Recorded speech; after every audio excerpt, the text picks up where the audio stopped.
Então, né, na nossa última semana de aula, a gente tem aula hoje, terça, e na próxima quinta, e a prova vai ser na terça que vem, né? E aí a gente termina toda a matéria. Eu estou torcendo aí para que vocês tenham gostado, né? E hoje nós vamos fazer mais aplicações. A gente vai ver de novo a equação de Euler, que é uma coisa importante, e depois falar um pouquinho sobre ponto singular, que é outra questão boa que a gente vai ter que fazer aí. Então vamos começar. Nós vamos falar sobre essa lista, né? A lista a gente vai falar um pouquinho aqui sobre usando maxima, e hoje a gente vai começar falando sobre a questão de número 4. Por que a questão de número 4? Porque aqui a gente vai falar um pouquinho sobre a equação de Euler, que a gente precisa para falar de ponto ordinário, motivar isso daí. E a motivação é bem interessante. Nós vamos voltar lá agora na aula 32 para falar sobre a equação de Euler, né? E de novo, a motivação é sempre uma motivação física, uma motivação interessante aí. Nós vamos falar sobre a equação do calor estacionária. E a primeira ideia é explicar o que significa estacionária, né?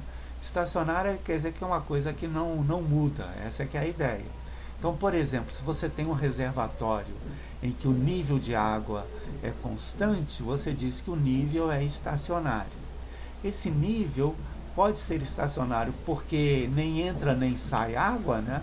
Ou pode ser estacionário pelo fato de que a quantidade de água que entra é igual à quantidade de água que sai.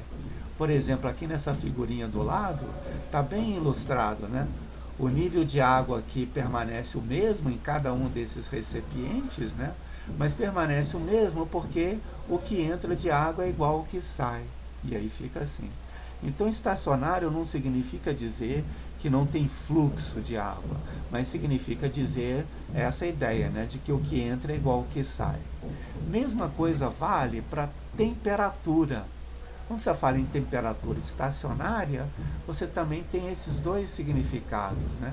A temperatura pode ser estacionária porque não muda a quantidade de calor em cada ponto, ou pode ser que haja fluxo de calor, mas em cada ponto o que entra é igual ao que sai, e aí a temperatura não muda.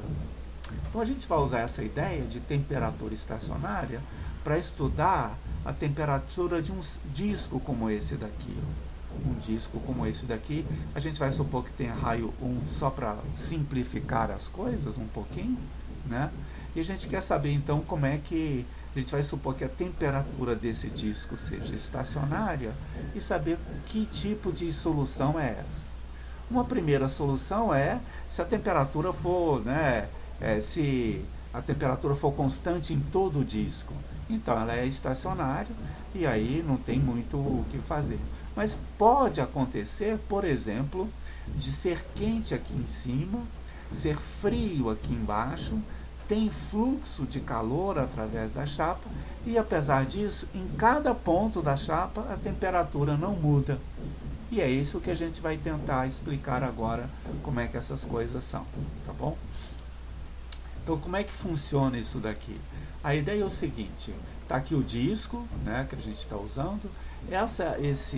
O círculo ao redor do disco é conhecido como o bordo do disco. E esse bordo aí é importante, né? Então a gente vai supor o seguinte, que o disco está isolado nas duas faces, mas pode trocar calor por meio desse pedacinho aqui, ó, chamado pelo bordo, né? Ok? Então pode trocar calor com o meio por aqui, mas é isolado termicamente numa face e noutra, para a temperatura ser só bidimensional. Ok. Nesse caso, você pode fazer algumas contas, né? O fluxo de calor é um múltiplo desse vetor aqui, ó, das derivadas parciais. E esse menos aparece porque a temperatura vai do mais alto para o mais baixo, né? A temperatura desce a ladeira, né, em vez de subir. E daí esse sinal de menos aqui. E aí você faz mais alguma continha, o balanço do que entra e o que sai é esse daqui, ó. Em cada ponto, isso daqui, esse número me dá um balanço líquido do que entrou de calor e do que saiu. Tem como fazer essas medidas. E se a temperatura é estacionária, é que isso daqui então é igual a zero, né? Em cada ponto, o que entra de calor é igual ao que sai, tá certo? E é essa equação que a gente vai estudar agora.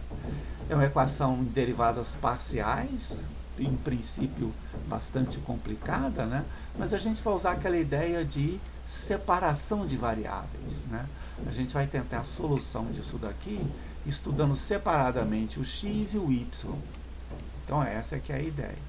Agora tem uma dificuldade no caso do disco, que é a seguinte: a variação do y não é independente da variação do x. Por exemplo, se o x for 0, o y varia de menos 1 até 1. Mas se o x for esse que está aqui, olha, o y varia de menos alguma coisa até mais alguma coisa, mas é uma quantidade menor do que o outro. Então isso dificulta a separação de variáveis. E para usar essa separação, a gente vai introduzir as coordenadas polares.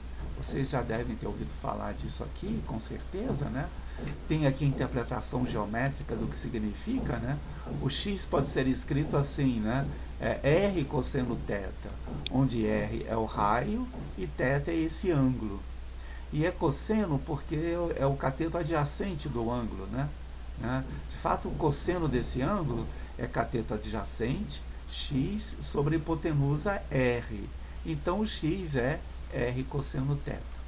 E o y também é r seno θ, porque o y é o cateto oposto, ou ângulo, né? De fato, o seno desse ângulo é cateto oposto sobre hipotenusa. Então, o cateto oposto é hipotenusa vezes o seno de θ. A vantagem de fazer essa mudança é que nas coordenadas polares, olha aqui o que acontece, né? O raio varia de 0 até 1, independente do θ. Para todo θ, o raio é sempre 1, né? Varia de 0 até 1. E também o θ. O θ varia de 0 até 2π para todo raio, independente do raio, ele varia assim. Então, em coordenadas polares, esse disco é um retângulo, né? Um retângulo assim, olha, né? Aqui o r vale 1 de 0 até 1 e o θ vale de 0 até 2π. E nesse retângulo você pode então usar a separação de variáveis. E aí é que está a próxima brincadeira, né? O raio varia aqui, o θ varia aqui, nessa parte, e aí você vai colocar a temperatura em coordenadas polares. É a temperatura nas coordenadas cartesianas, onde você vai substituir o x por r cosseno θ e o y por r seno θ. Aí você faz as derivadas disso, usando a regra da cadeia, e verifica que essa temperatura em coordenadas polares, o equivalente dessa temperatura o equivalente dessa equação em coordenadas cartesianas é essa equação aqui em coordenadas polares, né? E aparece o r dividindo, tá vendo? Olha, né? Aparece aqui 1 sobre r ao quadrado, aparece as derivadas do v com respeito a r e com respeito a θ, mas essa daqui é conhecida como a equação de Laplace em coordenadas polares, enquanto que essa daqui é a equação de Laplace em coordenadas cartesianas, né? Laplace aparece em tudo quanto é lugar aí, né? Desde a transformada de Laplace até as equações de Laplace, o cara era bom, o cara era importante, né? Ok. Agora sim, como as variações de r e θ são separados, a gente vai tentar separação de variáveis, tentar solução na forma de um produto como esse daqui, tá legal? E aqui é que começa a nossa primeira questão aqui, olha, né? A primeira questão então vai estar o seguinte, tá aqui, olha, ele explicou isso, né? R e θ são as coordenadas polares do disco, e suponha que a temperatura estacionária nessas variáveis, né, satisfaz a equação de Laplace. É aquela equação que a gente viu lá, ok? Aí ele pergunta, né, por separação de variáveis, tentar a solução disso aqui na forma de um produto e obter as equações satisfeitas por V e por E. Então vamos começar, isso daqui é assim, olha, né?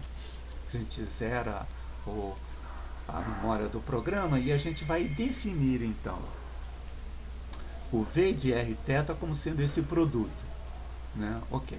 E aí eu vou substituir esse produto aqui nessa derivada que está aqui, ó. De fato eu já fiz o seguinte, eu multipliquei tudo por R ao quadrado, tá vendo? Então fica R ao quadrado vezes essa, R vezes essa e aqui fica sem nada. É só para facilitar um pouquinho aí as coisas, né? Então ficou aqui, olha, R ao quadrado vezes a derivada segunda com respeito a R, R vezes a derivada primeira com respeito a R e a própria função. Então vocês observam o seguinte, como V é esse produto, a derivada de V com respeito a R é a derivada de G com respeito a R. E o H fica constante, né? Então essa derivada de fato está aqui, olha. R ao quadrado, derivada segunda vezes o G. Essa é a primeira derivada aqui, né? Depois vai aparecer R vezes a derivada de G com respeito a R e o H está lá, é constante com respeito a R, né? E por último, essa derivada com respeito a T, olha, né? É que a gente vai usar, fica a derivada segunda com respeito a T e o G fica aqui. Foi trocado o θ por T só por uma questão de simplicidade. Está claro que, né, o θ aqui no maxima é um pouco chato de ser escrito, então a gente mudou tudo para T. Mas aí a equação ficou essa daqui, né? Agora eu vou fazer o seguinte, eu vou dividir toda essa equação, olha, por V vezes Rθ. Então isso aqui vai dividir pelo produto, dividir pelo produto, dividir pelo produto. Vamos começar aqui da derivada segunda, ó. Se a gente divide pelo produto, vai ficar assim, olha, o H cancela e vai ficar esse termo daqui. Tá legal? Também a mesma coisa aqui, né? Se aqui a gente divide pelo produto, o H cancela, fica isso daqui, né? E por último, se a gente olha esse termo agora e divide pelo produto, o G cancela e fica esse termo daqui agora. Então essas são, né, isso daqui é a mesma equação anterior, onde a gente fez a substituição e dividiu pelo produto. Agora você observa o seguinte, essa parte que está aqui achurada, ela é a única parte onde o T aparece. Nas outras partes não aparece o T. E ao contrário, se você olhar agora essa outra parte daqui, olha, né? Nessa outra daqui aparece o R, mas não aparece o T. Então é como se as variáveis estivessem então separadas uma das outras, né? Então olha só o que vai acontecer. Eu vou pegar dessa equação 2, que está aqui em cima, né? Essa equação tem três partes. Tem essa primeira, a segunda está aqui, né? A segunda parte, e a terceira parte que está aqui. Essas aqui são as partes dessa equação, né? De fato, ela tem tudo isso aqui é uma parte e isso daqui é outra. Então, desculpe, ela tem de fato duas partes. Essa parte e essa daqui. Então, a primeira parte é sempre esse que está do lado de cá. A primeira parte é que tem três partes, né? Ok? Tem uma primeira, uma segunda e uma terceira. Então, vamos ver quem é a primeira parte, 1 e 1. Aqui, olha, né? A primeira parte da equação, a primeira parte da primeira parte, né? É essa daqui. Na primeira parte, eu vou olhar agora as outras duas partes, estão do lado de cá. E o que eu posso escrever com essa equação? Eu posso passar uma para o lado de lá e escrever ela desse jeito, né? Já que isso daqui é zero, né? Então, é esse lado de cá, que só contém o R, é igual ao outro lado que só contém o T. Ora, nesse caso, o que acontece? Esse lado aqui que envolve o T, por exemplo, quando você muda o T, ele não muda. Por quê? Ele continua sendo igual ao lado de cá, e o lado de cá não mudou com a mudança do T. Então, esse lado aqui tem que ser constante. Uau, isso aí então é que diz separação de variáveis, né? E essa constante é chamada constante de separação de variáveis. Do mesmo modo, esse daqui agora, né? Se você mudar o R, esse número não muda, porque ele continua sendo igual ao outro lado, que não mudou com o R. Então tá aí a brincadeira, né? Aí o que é que eu faço? Eu igualo tudo isso a B, né? Ok, a B. Esse B é a constante de separação de variáveis. E se eu igualar isso aqui a B, multiplicar tudo por G aqui embaixo e passar para o outro lado, a equação vai ficar assim. Essa daqui é a equação satisfeita por G. E essa outra é a equação satisfeita por H. Tá bom? Por H de T. Tá bom? Então tá aí a separação de variáveis. Qual é a vantagem disso? A vantagem é que agora eu tenho duas equações ordinárias, em vez de uma equação em derivadas parciais, né? E aí, essas equações ordinárias, a gente consegue resolver aqui, né? A grande novidade de tudo isso, e o fato da gente ter escolhido aqui a equação do calor estacionário, etc., é que essa equação aqui é uma equação nova. Essa é um exemplo de uma equação de Euler, né? Uma equação de Euler vai ser desse jeito.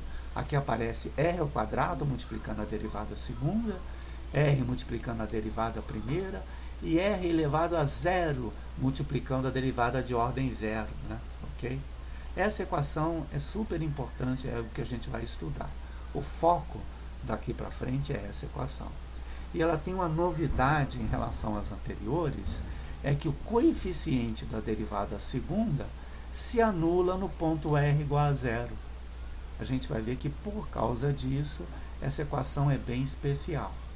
Apesar de que o R igual a zero corresponde ao centro do círculo, é um ponto importante, a gente não pode ficar sem ele.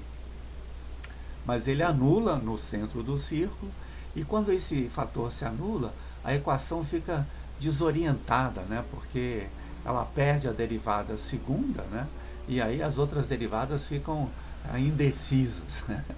Não sabe o que fazer sem a derivada segunda aí. Ok, mas vamos adiante aí então. Então esse aqui é o motivo, essa equação de Euler, é isso que a gente vai estudar. Mas vamos continuar a resolver o problema. Vamos ver a equação satisfeita por H, né? Obtém a equação geral, a solução geral da equação satisfeita por H. E conclua que, né, o ômega aqui, olha, primeiro antes disso, desculpa, você tem que justificar o fato de que a constante de separação de variáveis, o B, né, ela é não negativa, né, e indicar por isso daqui. Vamos ver como é que faz isso daqui. A equação é essa, ó. Vamos colocar de cá essa equação. E sempre que você vai resolver essa equação, né, aqui, olha, nas variáveis, né, na variável aqui H e T, para resolver você precisa saber se o B é positivo, se é negativo ou zero, ok? Vamos supor primeiro que o B fosse negativo, né, ok? Vamos supor primeiro que ele fosse negativo. Negativo, é esse daqui, né? Ok. Vamos ver isso aí, o que acontece. As soluções, então, são exponenciais. Apesar de ter esse i aqui em cima, o b é negativo e a raiz dele tem um i também, né? Por exemplo, se for menos 2, ou por exemplo, se for menos 4, isso aqui é i vezes, né? I vezes 2. Esse i daqui de dentro com esse i aqui de fora torna o expoente todo real. Todo esse expoente daqui fica real, né? E 1 real vezes 1t é um exponencial decrescente, ou crescente, dependendo aqui da história. Mesma coisa do lado de cá. Agora, por que o h não pode ser um exponencial assim? O h é a variável θ, né?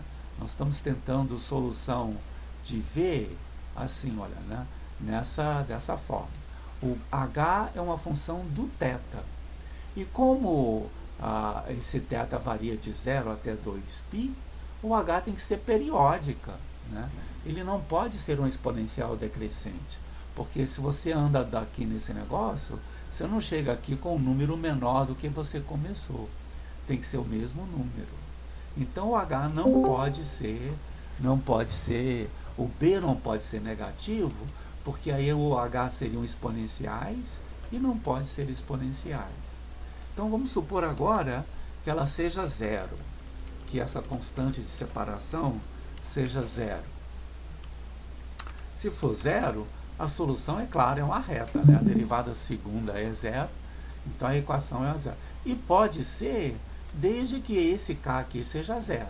A solução constante é viável, não tem problema nenhum, né? Então pode ser zero, né?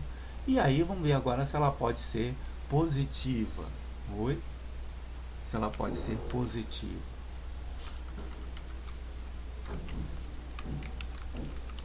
Positiva, ela vai ser da forma senos e cossenos, o que é possível, porque senos e cossenos são funções periódicas que vão descrever as coisas aqui, né?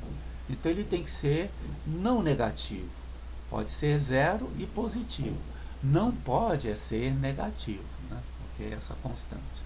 Mas agora você pode ser um pouquinho mais detalhado, no seguinte sentido. Eu vou chamar de B como sendo ômega ao quadrado, ou W ao quadrado, porque vão aparecer essas raízes aqui, né? E vou assumir que o W é positivo. Ok. Então, se eu assumo que o W é positivo, as soluções dessa equação são combinações lineares de senos e cossenos nessas variáveis, t vezes ômega, né? Lembra que aqui, né, era a raiz de B, olha, se eu chamo B igual a ômega ao quadrado, né, tá aqui, olha, B igual a ômega ao quadrado, então as soluções são essas. Agora, o que tem que acontecer? Além de ser periódica, essa função tem que ter período 2π. Porque quando você volta aqui, né, você tem que voltar no mesmo lugar.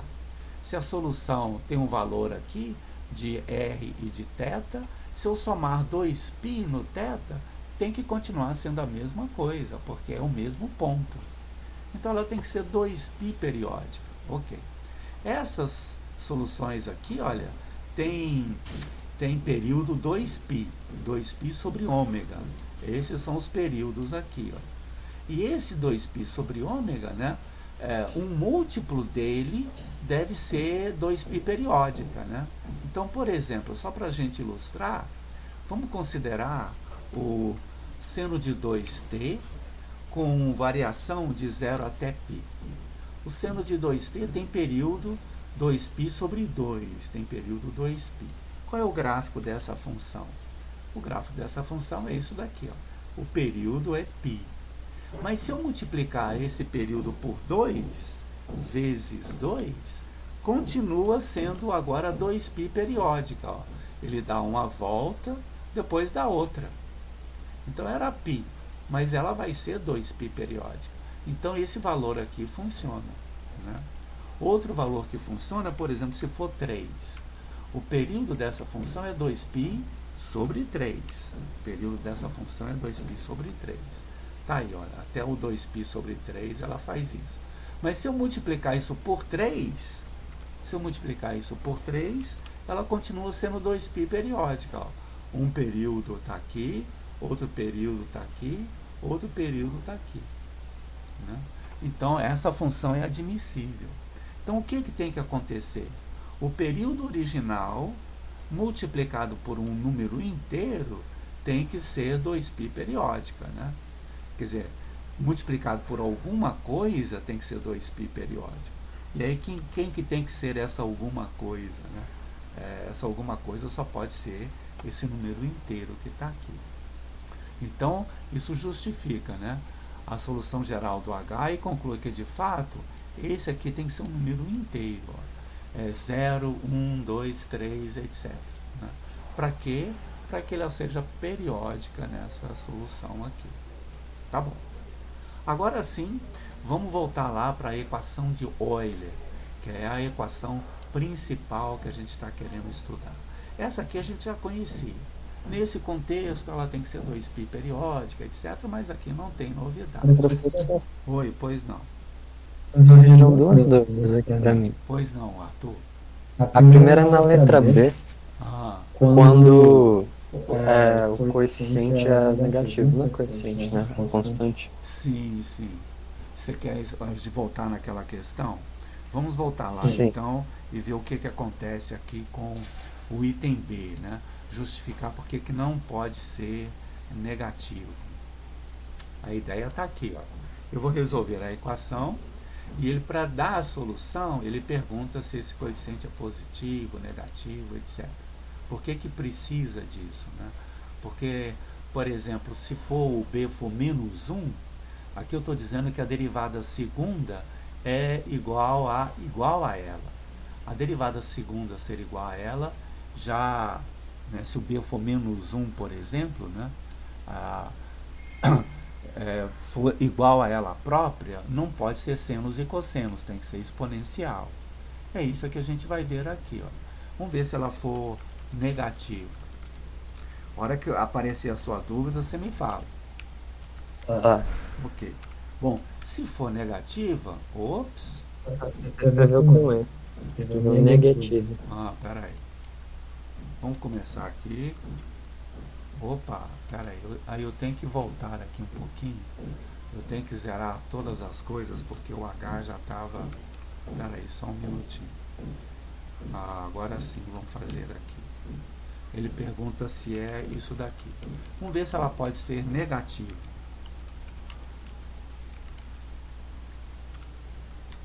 Ok, a solução é essa daqui.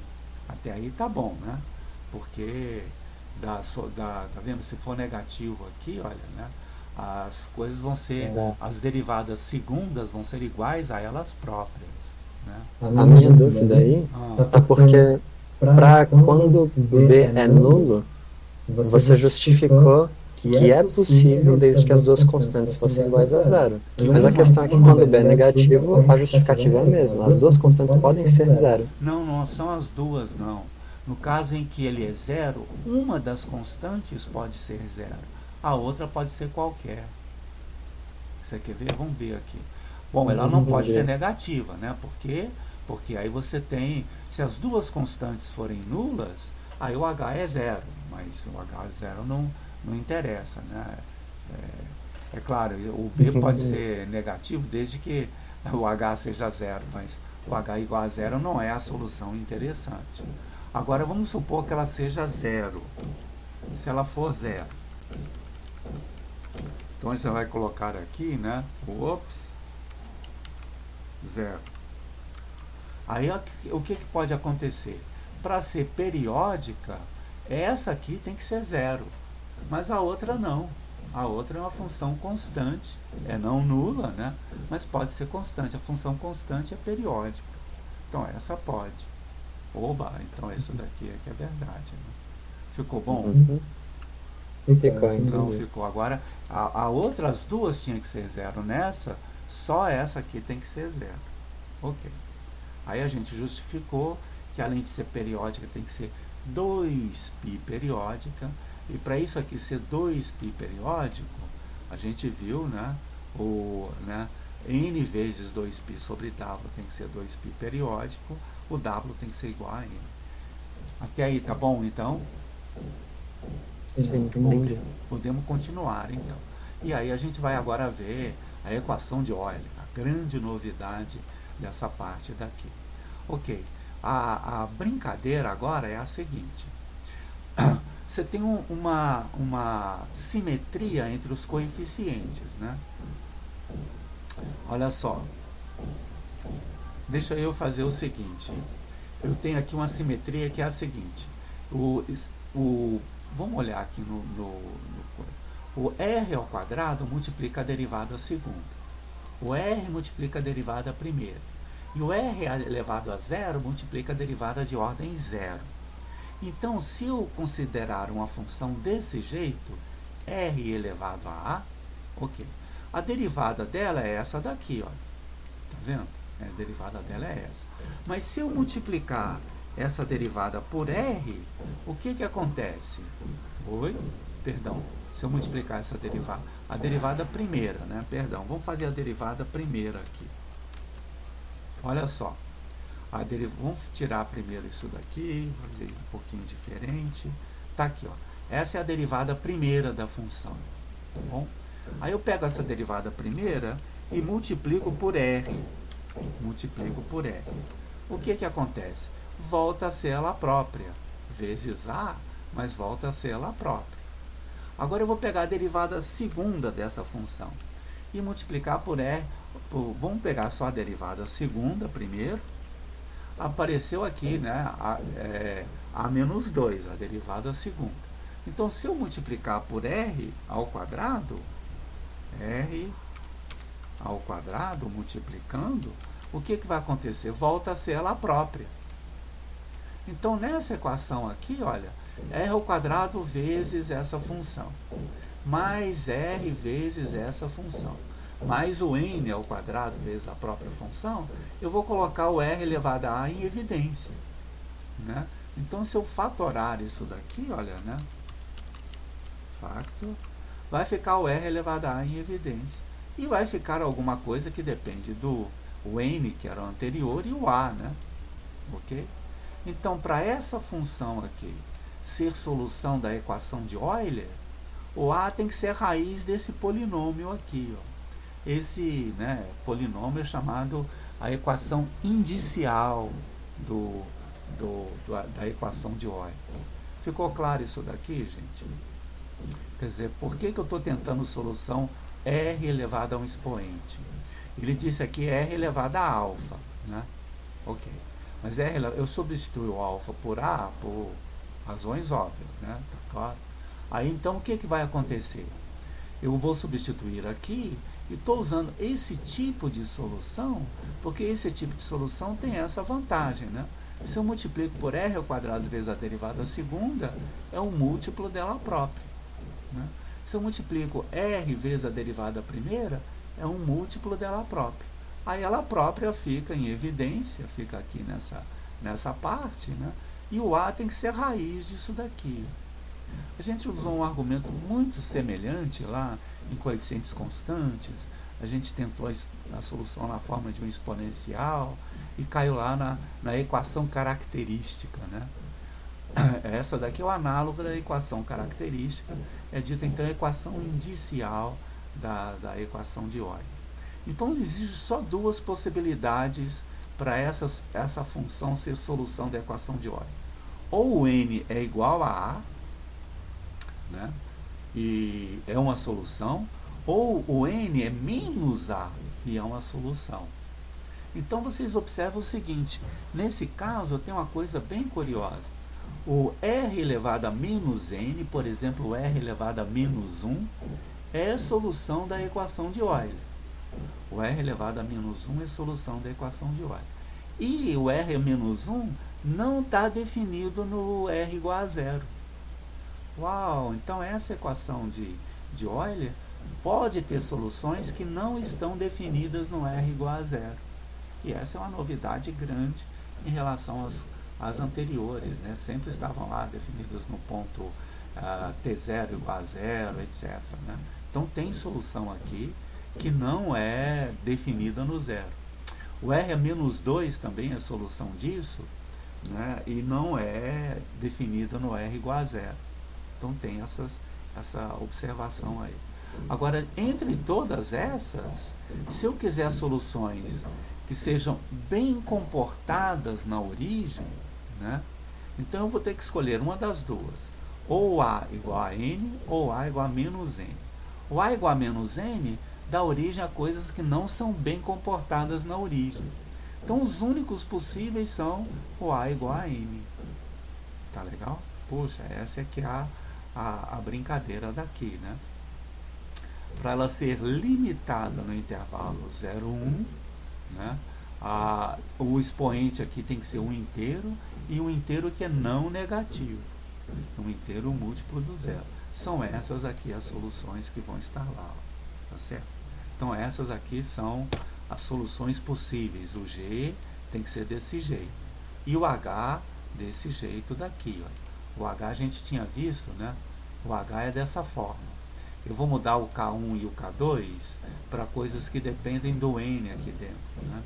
Só para indicar que a constante aqui depende desse N e a constante aqui depende desse N daqui. Aí essas são as possíveis soluções da equação do calor. Agora, como a equação é homogênea, você vale o princípio da superposição.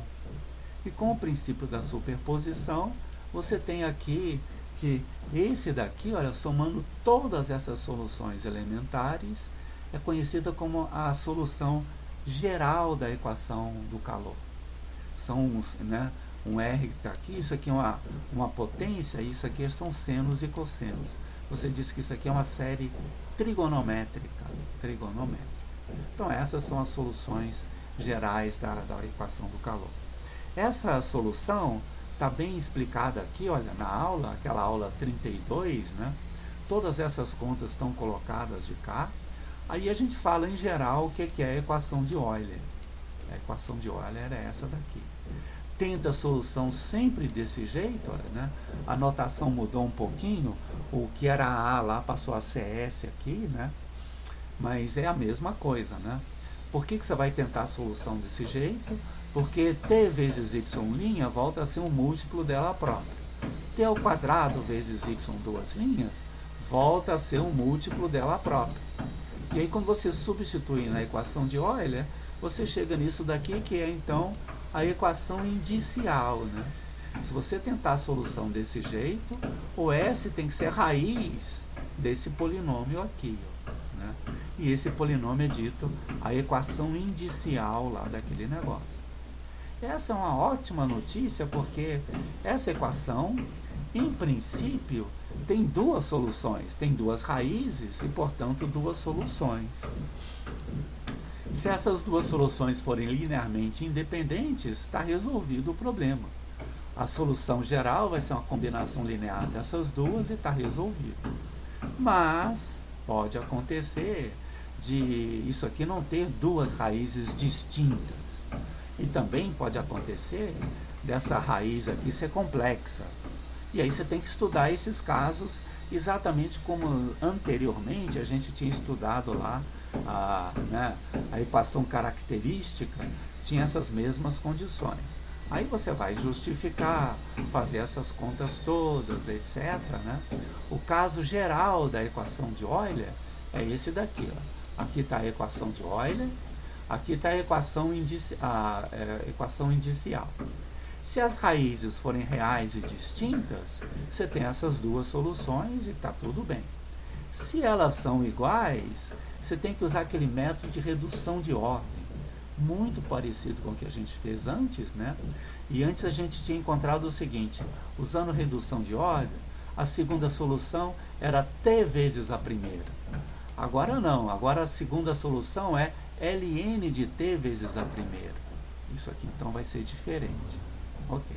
Se as soluções forem complexas puras como essa, se as raízes forem complexas como essa, as soluções são essas do lado de cá.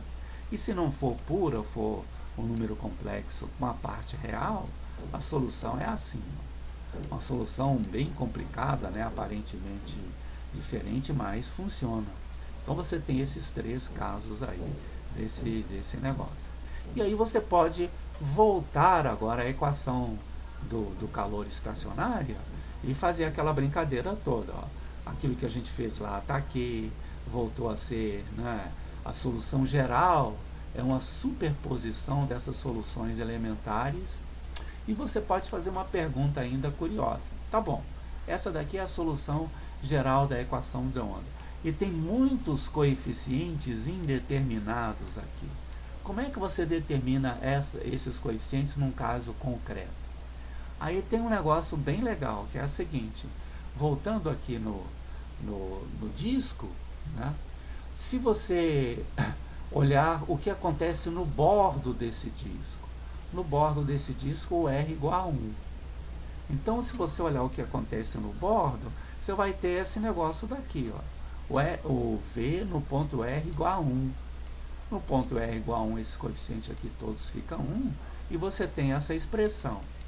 Então, suponha que você conheça a temperatura no bordo. Suponha que você conheça essa função aqui, olha, né? Okay?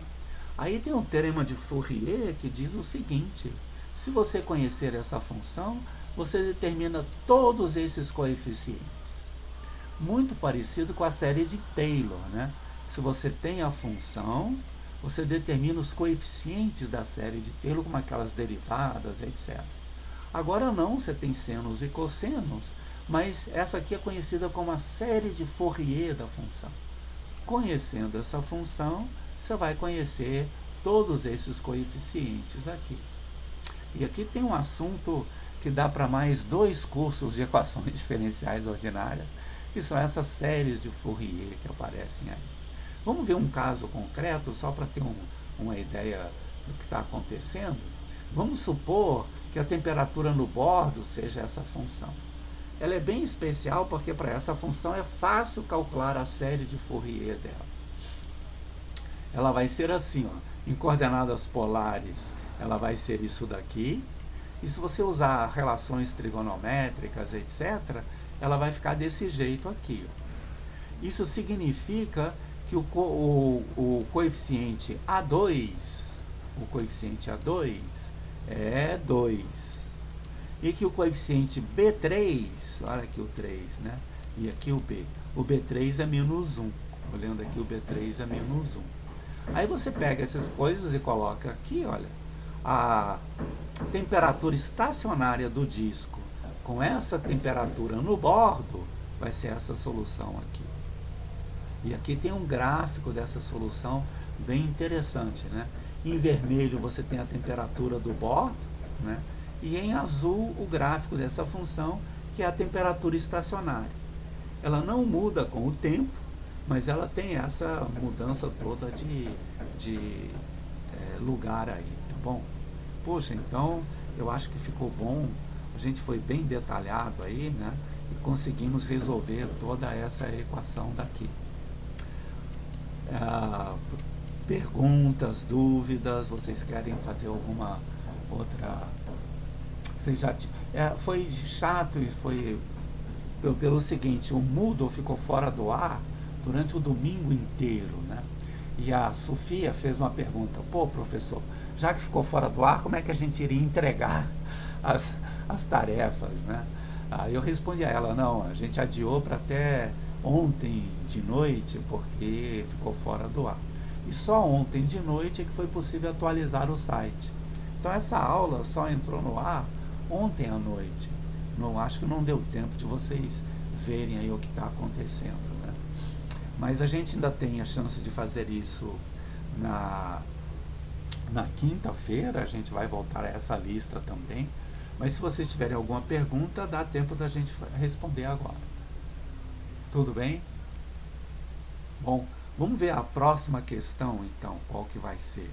A próxima questão da lista é essa questão 1 que nós vamos fazer aqui, ó. Essa questão 1, ok?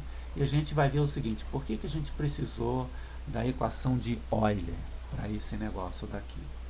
Essa aqui, de novo, é uma equação bem diferente, porque eu tenho um x multiplicando esse coeficiente, né?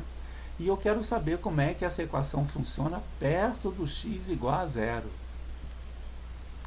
E é isso que a gente vai estudar agora. Olha só, isso está feito aqui na aula 33, onde a gente vai estudar os pontos singulares. Tá legal?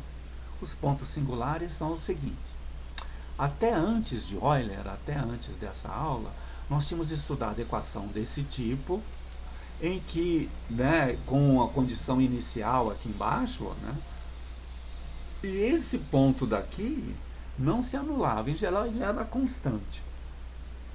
A gente viu muitos exemplos em que ou é constante ou então não se anulava aqui. Se ele não se anula, ele é dito um ponto ordinário. E a grande vantagem de ser um ponto ordinário é a seguinte: se ele não se anula no ponto T0, ele não se anula numa vizinhança desse ponto também, e você pode dividir essa equação toda por P grande de T. Então eu vou dividir por P grande. Vou chamar de P pequeno esse quociente, né, esse daqui divididos por P grande, e de Q pequeno, esse daqui divididos por P grande. Tá aqui. Aí, se eu faço essa divisão, eu posso isolar a derivada segunda, e a derivada segunda é dada em termos disso daqui, olha, da próprio valor da função, da sua derivada e dos coeficientes que apareceram lá. Então, se esse número não se anular no T0, eu sei expressar a derivada segunda em termos da função, a derivada primeira e dos coeficientes. Em particular, eu sei calcular a derivada segunda no ponto T0. Aqui, olha, né? A derivada no ponto y0 no ponto T0 foi dada, eu sei calcular. A função nesse ponto também eu sei calcular. Eu sei calcular o valor dessa função no ponto T0, dessa outra também. Tem a derivada segunda. Ora, se eu tenho a derivada segunda e derivo essa expressão, aqui fica a derivada terceira, e de cá vai aparecer a derivada segunda, que eu já conheço. E assim por diante. Então, se esse coeficiente aqui não se anula, a solução tem todas as derivadas, de todas as ordens. E aí é natural tentar a solução em série, porque a função é analítica. Opa! Agora, se isso não for verdade, como é o caso da equação de Euler, esse coeficiente se anula em t igual a zero, o coeficiente é esse daqui, aí toda essa estrutura cai por terra, né? A gente não pode mais usar isso daqui. Essas aqui de cima, a gente tinha solução em série, todas muito bem comportadas na origem, né? No ponto t igual a zero, a função estava definida, etc. Agora a gente viu, solução de Euler pode não ser bem comportada no ponto t igual a zero, né? A gente viu que tem expoente negativo e aí tudo dá errado, né? Ok. Então, qual vai ser a ideia? A ideia vai ser o seguinte: o Euler vai ser um modelo para a gente. Por que ele é um modelo? Porque apesar disso aqui se anular, é fácil resolver essa equação. A gente viu, nós vamos tentar t elevado a um expoente, né? É muito simples resolver isso. E aí, o que a gente precisa para usar essa equação como modelo? A gente precisa fazer o seguinte: a gente precisa notar que na equação de Euler, o polinômio é esse, o fator é esse daqui, o outro é alfa vezes t e o outro é só beta. Então, aqueles coeficientes, olha, o q de t sobre p fica alfa t sobre t ao quadrado. De fato, fica alfa sobre t, né? E esse outro fica beta sobre t ao quadrado. Então, veja, esse daqui dá problema na origem. Por quê? Porque esse daqui se dividiu por esse e esse aqui já dava problema na origem. Então, esse aqui dá problema na origem. Mas, se você multiplicar por t, aí fica bom. Então, esse coeficiente é ruim. Mas multiplicado por t, esse limite existe. Mesma coisa para esse outro. Esse outro é beta sobre T2, dá problema na origem. Mas se eu multiplicar por T2, ele fica bom. E é isso que a gente precisa. Então, no caso geral, você diz o seguinte: o ponto é singular, né, para a equação 1. É singular para essa equação aqui. Se esse aqui se anula nesse ponto, aí você diz que ele é singular. Agora, se além disso, esse comportamento aqui se verificar, né, se além disso existirem esses limites com o t tendendo a t0, você diz que ele é um ponto singular regular. Opa, o que significa singular regular? Significa dizer, olha, o ponto não é tão bom, não. O ponto não é bom, ele é singular. Mas apesar de não ser bom, ele não é tão ruim. Ou seja, ele é regular. Então você fica no meio do caminho aí. Ele é singular regular. Tá certo? Então, por exemplo, saber se um ponto é singular regular é muito fácil. Por exemplo, na equação de Chebyshev, que nós já estudamos, né? Essa equação, o ponto t igual a zero é muito bom, porque o ponto t igual a zero não anula esse coeficiente. Então, o ponto t igual a zero é um ponto ordinário para essa equação. Mas é claro que esse coeficiente se anula no ponto 1 e menos 1. Então, esses dois pontos 1 e menos 1 são pontos singulares da equação de Chebyshev. Só por isso, porque ele se anula o coeficiente lá. Agora, como é que a gente classifica esse ponto? A gente faz aquele quociente, né? Divide esse daqui, olha, né? Por esse outro de cá. Menos t sobre t2. E o Q de t também era o alfa aqui, né? A gente divide por 1 menos t2. E vê o que acontece quando o t tende a t0. T0 aqui eu estou estudando o ponto menos 1. Né? Quando eu coloco t menos t0, fica t mais 1 aqui em cima. Né? E você observa que aqui embaixo, isso aqui se fatora e um cancela com o outro. Então o que era ruim deixa de ser ruim. Né? Quando eu faço o limite disso com t tendendo a 1, o que acontece? Em cima vai ficar 1, porque menos 1, e embaixo vai ficar 1 mais 1, que é 2, né? Meio. Então esse limite existe e é meio. Também esse outro, né? Esse outro tinha embaixo 1 mais t, dá problema no menos 1. Mas fica 1 mais t aqui em cima, por quadrado o limite dá 0. Então o que significa? O ponto t0 igual a menos 1 é um ponto singular, mas um ponto singular regular, porque esses dois limites existem. Ok. Então tá bom. Em geral, quando você multiplica por t, esses limites existem, todas essas funções são muito boas. Elas passam a ser funções analíticas, porque esse limite existe. E aí, quociente de funções que fica bem definido no zero, elas são funções que têm série, são funções analíticas aí. Tá legal? Agora, por que é importante a gente saber que ele é ponto singular regular? E quem desvendou esse mistério foi Frobenius, né?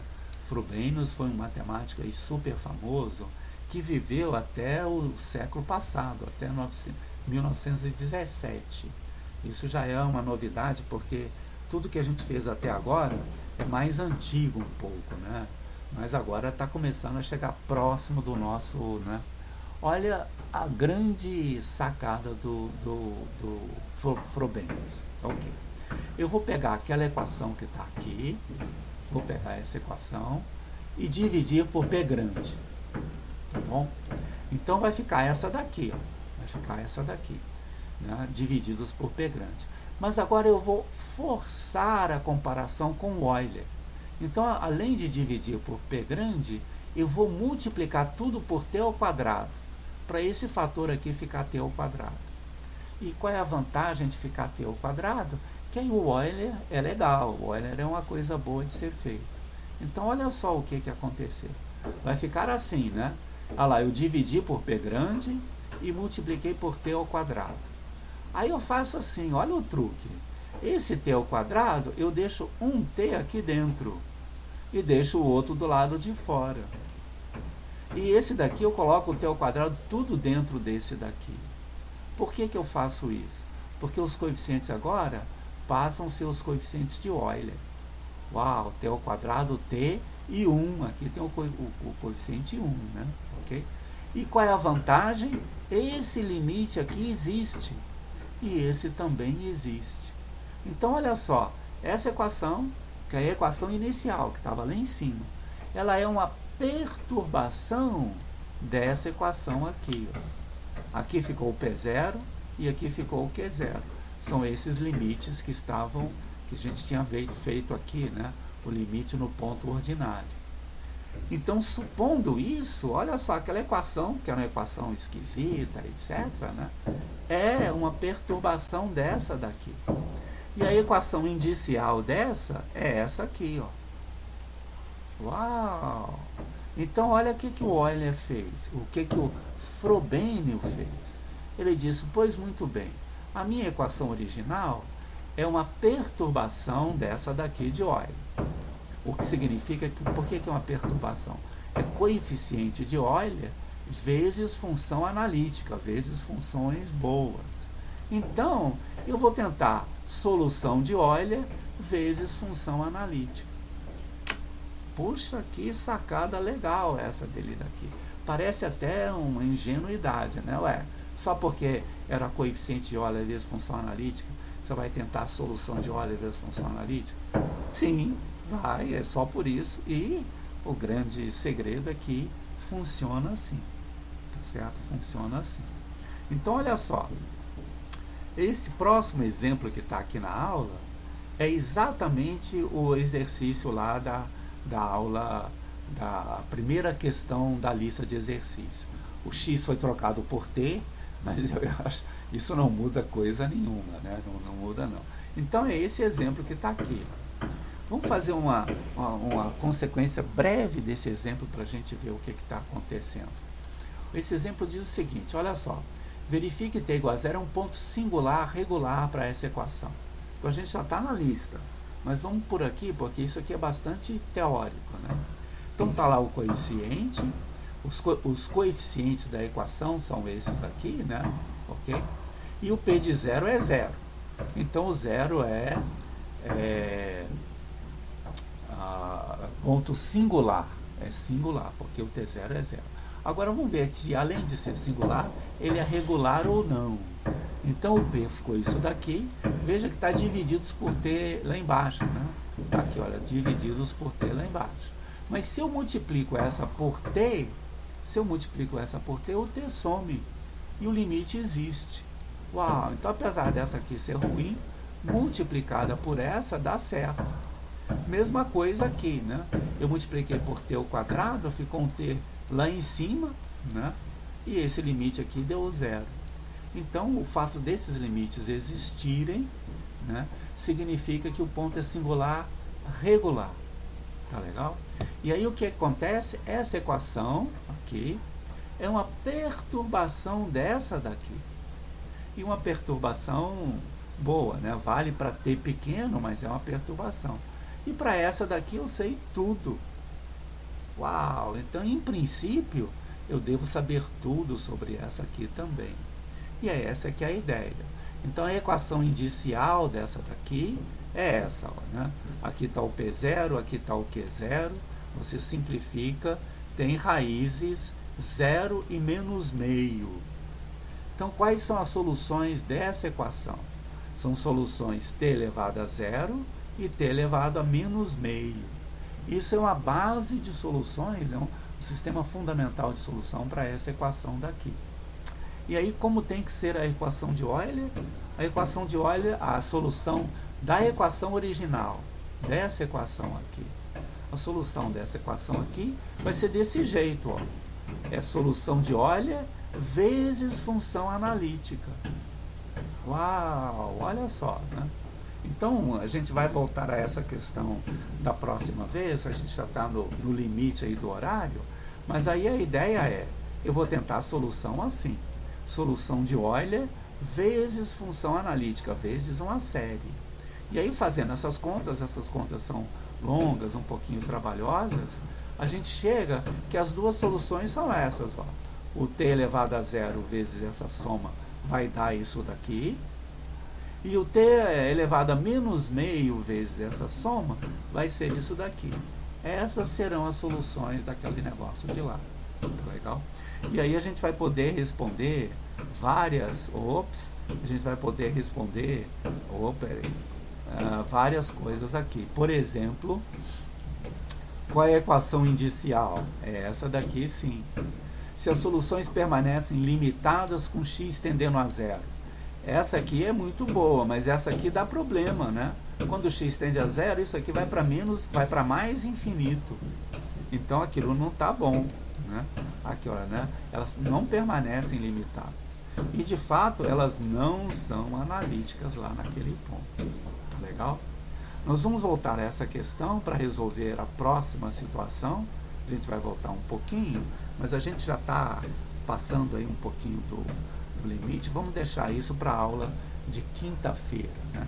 Apesar disso, dá para a gente responder ainda alguma dúvida, alguma pergunta. Professor, Pois não, Arthur. Na verdade, minha dúvida não é sobre o conteúdo, é que eu procurei a lista, essa 33 e imagino que tenha 34, e eu não estou achando nessa semana. A lista ou a aula? A aula, perdão, os textos. Lá não está no texto? Não está no Moodle? Não, nos textos 15 só tem ponto singular regular e an introduction, uma introdução para a função básica. Que é um texto que não é essa aula, né? Ou pode ser que eu tenha feito alguma confusão. Eu vou dar uma olhadinha lá, ok? Então, eu vou olhar agora isso daqui a pouquinho. Eu vou só colocar a aula agora no ar e a gente volta a falar isso daí, tá bom? Tá bom. Vou fazer a mudança daqui a uma meia hora ou um pouquinho mais. Pode olhar que ela vai estar tudo certo lá, então. Tá bom? Tá, obrigado. Valeu, gente. Até quinta-feira, então. Até lá. Valeu, professor. Valeu, tchau.